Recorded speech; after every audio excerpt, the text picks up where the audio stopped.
오후 우리 말씀을 또 나누도록 하겠습니다. 사무엘하 16장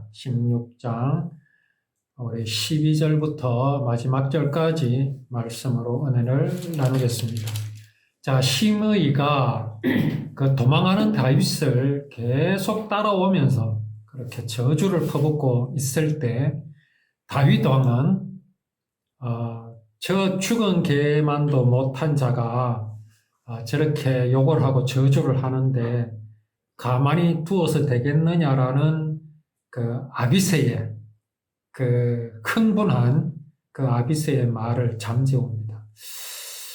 자, 다윗은 이 모든 일에 하나님께서 함께 하시고 또 하나님께서 일하시는 이제 그런 것을 다윗은 보고 있습니다.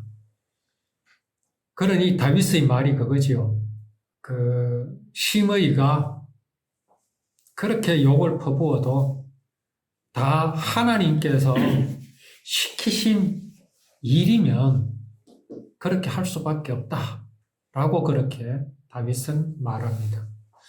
자, 그렇게 다윗은 이제 요단강에 이르렀지요. 너무나 지쳐서 그렇게 쉬고 있습니다. 그러는 동안에 예루살렘에서는 어떤 일이 일어나고 있습니까? 압살롬과 아히도벨이 이제 어떻게 하면 이제 완전히 다윗을 몰아내고 자기가 왕위를 차지할 수 있을까? 그렇게 이제 도모하고 있는 가운데 후세가 압살롬에게 왔지요. 왜냐하면 후세는 다윗 왕을 이제 쫓아가려고 했지만 다윗 왕이 후세를 예루살렘으로 돌려보냈습니다. 후세가 워낙 그 믿음으로 다윗과 함께 하고 있고 또 그 마음에 다윗 왕의 그 하나님의 그 언약을 믿는 구원의 언약을 믿는 그 마음이 믿음이 하나가 되어 있으니 이제 다윗 왕은 그 후세를 그 압살롬이 있는 예루살렘으로 보내고 거기에 남게 하였습니다. 자, 그래서 후세가 그 압살롬에게 와서 그렇게 말하죠. 왕이여 만세, 왕이여 만세라고 그렇게 이제 압살롬에게 충성을 다하는 것 같은 이제 그런 모습을 보입니다. 그런데 이제 압살롬이 후세를 보니까 참으로 이상하지 않습니까? 다윗 왕을 그렇게 쫓았고 충성을 하던 그 사람이 이제 다윗 왕을 버리고 자기에게 와서 그렇게 하고 있으니 이상할 수밖에 없지요. 왜 그대의 친구와 같이 가지 않았는가? 라고 의심을 하지만 후세는 말합니다. 저는 여호와와 이 백성들과 이스라엘의 모든 무리가 뽑은 사람의 편에 서겠다. 그렇게 이제 말을 하면서 압살롬과 함께 하기로 합니다.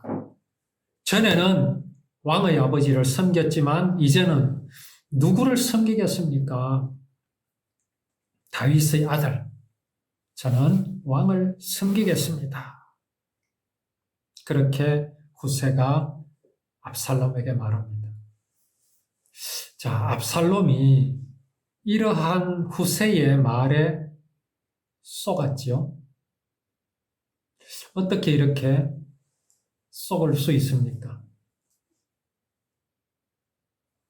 자, 우리가 속는다라는 것이 왜 속게 되지요? 사기를 당하는 경우가 흔히 있지요. 사기를 당하는 사람의 특징이 뭡니까? 네, 욕심이 있어 그렇습니다. 욕심. 또 사기를 치는 사람은 욕심을 유발하죠. 더 많은 것으로 갚아주겠다. 그런 말에 다 쏟게 됩니다. 지금 압살롬이 후세의 말에 쏟게 되는 이유가 뭐겠습니까? 압살롬은 지금 조급하기 때문에 그렇습니다. 조급하다. 조급하다라는 말은 믿음이 없다라는 말입니다. 믿는 구석이 없기 때문에 조급한 겁니다. 다윗과 지금 압살롬의 차이가 뭡니까? 다윗을 따르는 사람들은 충성도가 검증이 되었습니다. 이 말할 것도 없죠. 왜? 다윗은 지금 최악의 상황입니다. 최악의 상황. 최악의 상황임에도 불구하고 다윗을 따른다라는 것은 뭡니까? 그것은 다윗을 신뢰하지 않으면 그렇게 할 수가 없습니다. 혹시 스파이로 따라오지 않는 것 이상은 다윗을 따를 수가 없습니다. 그런데 압살롬을 따르는 사람은 어떻습니까? 압살롬이 잘 돼 나가는 걸 보고 있으니 그걸 보고 따르는 겁니다. 압살롬을 신뢰하거나 압살롬을 믿어서가 아닙니다. 형편을 따라가는 겁니다.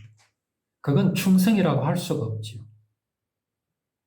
그러니 압살롬의 입장에서는 자기 주변에 사람들이 많지만 다 누구들입니까? 어떤 사람들입니까? 전에 다윗을 따랐던 사람들이거든요. 전에 다윗을 따랐던 사람들이 자기를 따르고 있으니 어떤 마음이 들겠습니까? 이 사람들은 배신자다. 배신자들이다. 한번 배신한 사람은 또다시 배신할 수 있다. 이런 마음이 들지 않겠습니까? 그러니 압살롬은 본인 자신이 벌써 믿음 가운데 서 있지 않습니다. 본인 자신이 믿는 구석이 없습니다. 곧 뭡니까? 하나님을 믿지 않습니다. 언약을 믿지 않습니다. 그 조상 아브라함에게 언약하신 그 언약을 압살롬은 믿지 않습니다. 어떻게 아브라함의 후손이 애굽에 있다가 애굽에서 나와서 요단강을 건너서 이곳 가나안 땅을 차지하게 되었는지 역사적으로는 잘 알고 있을 수 있습니다. 그러나 이것이 그냥 역사이지 하나님의 언약으로 이루어졌다는 사실을 압살롬은 그 마음에 인정하고 있지 않습니다. 그러니 본인이 이스라엘의 왕이 되는 것은 어디까지나 본인의 노력입니다. 사람의 노력입니다. 그러니 불안할 수밖에 없지요. 그러나 다윗은 다릅니다. 다윗은 쫓겨나는 것조차도 이건 하나님께서 하시는 것이다. 하나님께서 나를 예루살렘으로 다시 보내신다면 나는 돌아가게 될 것이다. 그래서 다윗은 언약궤를 자기를 따라오려고 하는 언약궤를 진 그 레위 후손들 제사장들에게 뭐라고 했습니까? 언약궤는 예루살렘에 머물러야 한다. 이 말은 굉장히 중요합니다. 왜 중요하냐? 압살롬이 바라보고 있는 예루살렘과 다윗이 바라보고 있는 예루살렘이 완전히 다르다라는 것을 보여주십니다. 다윗이 바라보는 예루살렘, 가나안 땅은 언약을 이루실 땅이라는 믿음이 분명하게 드러난 장면입니다. 그런데 압살롬에게는 그것이 없습니다. 없으니 압살롬은 조급합니다. 조급한 사람은 사기당하기 십상입니다. 그러니 후세가 자기에게 와서 충성을 하겠다고 하니 그 나약한 마음이 어떻겠습니까? 천군만마를 얻은 것이 되어버린 겁니다. 이것이 믿음이 없는 사람의 모습입니다. 자, 이제 압살롬이 아히도벨에게 말합니다. 이제 어떻게 하면 좋겠는가? 어떻게 하면 좋겠는가? 적절한 사람을 택해서 물어본 겁니다. 아니, 지금 후세가 왔잖아요. 후세에게 물어볼 수도 있는데 압살롬은 아히도벨에게 묻습니다. 왜 그렇습니까? 자기가 믿을 만한 사람이 아히도벨이거든요. 자, 후세는 자기에게 충성을 하겠다고 했지만 믿음지는 않습니다, 사실은. 그런데 아히도벨은 역시 다윗과 함께 했던 사람입니다. 그럼에도 불구하고 아히도벨이 믿어본 이유가 뭐겠습니까? 밧세바의 친척이거든. 밧세바의 친척이고 다윗과 밧세바의 관계를 이 아히도벨은 다 지켜봐왔고 그거에 대한 안 좋은 감정, 아주 안 좋은 감정이 아히도벨에게는 있다라는 것을 압살롬은 알고 있습니다. 그러니 아히도벨에게 물을 수밖에 없지요. 이것 자체가 벌써 믿음이 아니잖아요. 이스라엘의 왕이 되려는 자가 믿음이 아닌 방법을 선택합니다. 후세를 선택하는 게 맞지요. 또 그럴 것 같으면 아예 배반도 안 했습니다. 다윗을 배반하지도 않았겠지요. 어쩔 수 없습니다.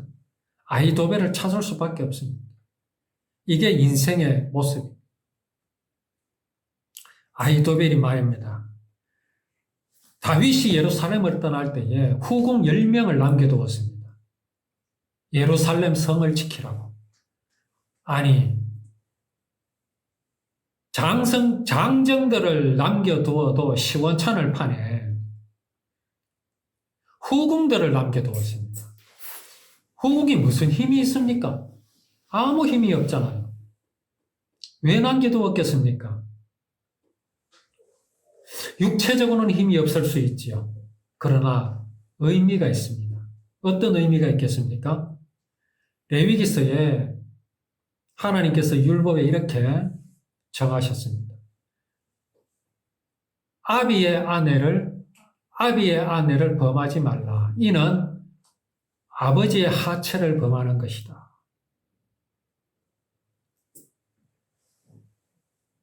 후궁이라는 것은 아버지의 아내들입니다.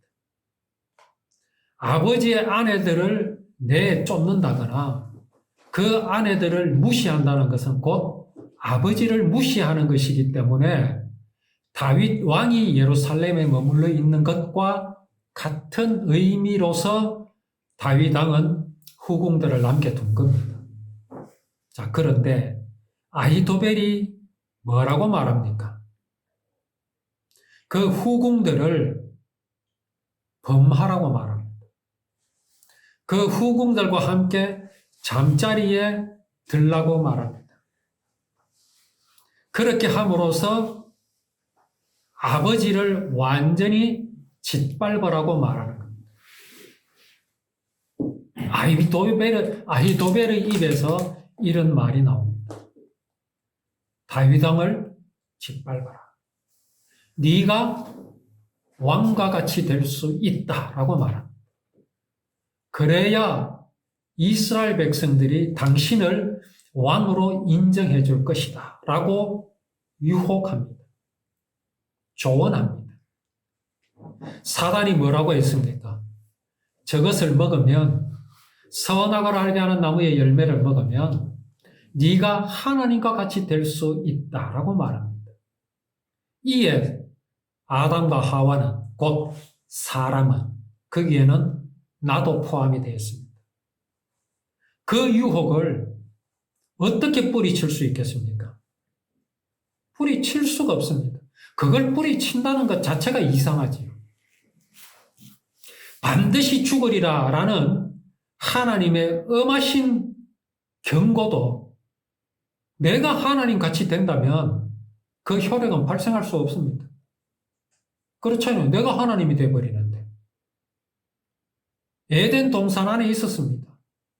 에덴 동산의 그 귀한 것도 내가 하나님과 같이 될 수 있다는 것과는 비교할 수가 없기 때문에 사람은, 곧 나는 하나님과 같이 되기 위해서 선악을 알게 하는 나무의 열매를 먹어버렸습니다. 그 선악을 알게 하는 나무의 열매를 먹었다는 것은 무슨 의미입니까? 열매를 먹었다라는 의미가 아닙니다. 내가 하나님과 같이 될 수 있는 방법을 택했다 이 말입니다. 그리 될 줄 알았다라는 거죠. 자, 아히도벨의 말이 뭡니까? 저 당신의 아버지의 아내들, 곧 너희 어머니를 범해라. 그러면은 당신은 왕이 된다. 네 어머니를 범하는 것이 곧 네 아버지를 범하는 것이다. 그러면 너는 저주를 받는 것이 아니라 이스라엘의 왕이 된다라고 말했습니다. 자, 이 말을 들은 압살롬의 마음이 어떻겠습니까? 정말 그럴 수 있을 것 같거든요. 이거는 진짜 그러네. 이치에 맞는 말입니다. 그래서 압살롬은 그것을 실행에 옮겼습니다.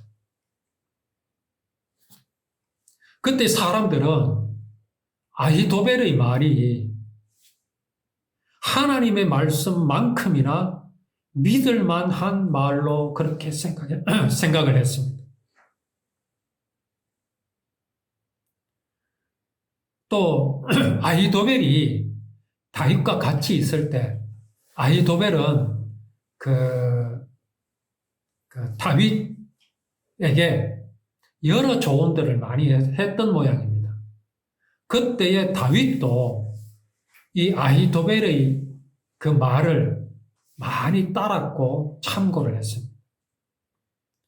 아마 지혜가 뛰어났던 사람 같습니다. 그런 말로 압살롬에게 그렇게 말을 하니까 압살롬이 누구의 말을 믿어버렸습니까? 아히도벨의 말을 믿은 겁니다. 어떻게 해서 믿을 수 있었을까요? 물론 아히도벨이 그동안에 보여줬던 것들도 있었겠지만 참으로 중요한 것은 압살롬의 마음입니다. 압살롬의 마음이 아히도벨의 말에 무너질 수밖에 없는 그런 마음이었다라는 거죠. 그 마음이 어떤 마음입니까? 언약이 그 마음에 없기 때문에 그렇습니다. 언약이 압살롬의 마음에 있다면 하나님께서는 이 가나안 땅에서 당신이 약속하신 구원을 이루실 것이며 그 구원을 이루실 메시아를 이 예루살렘에 가나안 땅에 보내실 것이라는 사실을 압살롬이 믿었다면 아히도벨의 말은 압살롬에게 아무것도 아닙니다. 그렇지 않습니까? 아히도벨의 말이 무슨 위력이 있겠습니까? 그 언약 앞에. 그러나 참으로 불행하게도 압살롬은 예루살렘, 이스라엘, 이 가나안 땅이 그에게는 한낱 정치적인 것, 사람의 것, 사람의 범위밖에 되지 않았기 때문에 압살롬은 아히도벨의 말을 들을 수밖에 없었습니다. 마음이 약하니까 그런 겁니다. 마음이 약한 이유는 그 마음에 믿을 만한 것이 없기 때문에 그렇습니다. 왜 믿을 만한 것이 없습니까? 그것은 사람의 마음이 높아 있기 때문에 그렇습니다. 이렇게 압살롬은 자기가 망할 수밖에 없는 길을 걸어가고 있습니다. 아히도벨이 압살롬에게 이렇게 저렇게 하라고 아히도벨이 말을 했습니다. 그때의 아히도벨의 마음은 어떠했겠습니까? 이렇게 하면 압살롬이 실패할 것이다라고 생각했겠습니까? 아닙니다. 아히도벨 마음 역시 이렇게 하면 압살롬이 이스라엘의 왕이 될 것이다라고 그는 믿었습니다. 왜 그렇습니까? 역시 압살롬의 마음과 같기 때문에 그렇습니다. 이스라엘의 왕은 그렇게 해서 되는 것이 아니라는 사실을 아히도벨은 몰랐으며 인정하기 싫은 겁니다. 이렇게 둘의 마음이 불신앙으로 하나가 되어 있다 보니까 이러한 일들이 일어나게 된 것이지요. 아히도벨의 계획이 하나님의 말씀만큼이나 믿을만 했었습니다. 그랬었던 적이 있습니다. 그랬다고 해서 아히도벨의 말이 하나님의 말씀은 아니거든요. 정말 우리가 압살롬의 그 어떤 처지, 그런 형편, 이런 것들을 우리가 깊이 생각하면서 우리의 마음은 어디에 있는지, 지금 내 마음이 무엇으로 인하여 기쁘고 무엇으로 인하여 담대하며 또는 내가 무엇으로 인하여 마음이 약해져 있고 두려움에 있는지를 우리는 우리의 마음을 잘 살펴봐야 됩니다. 우리의 마음이 두렵고 약해지면 조급해집니다. 조급한 마음에서 일어나는 모든 현상들은 전부가 다 나쁜 것들입니다. 내 스스로를 상처내고 또 남까지도 상처를 내는 그런 현상들이 나타나게 됩니다. 지금 압살롬이 그렇습니다.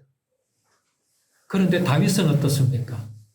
상처를 주는 사람이 있음에도 그는 상처받지 않는 모습을 보이고 있죠. 그가 감람산으로 올라가면서 맨발로 올라가면서 울었던 것은 어쩌면 자신을 한탄한 것이 아니라 언약을 모르고 이스라엘의 왕이 되려고 하는 아들이 안타까워서 그렇게 했는 것일 수 있습니다.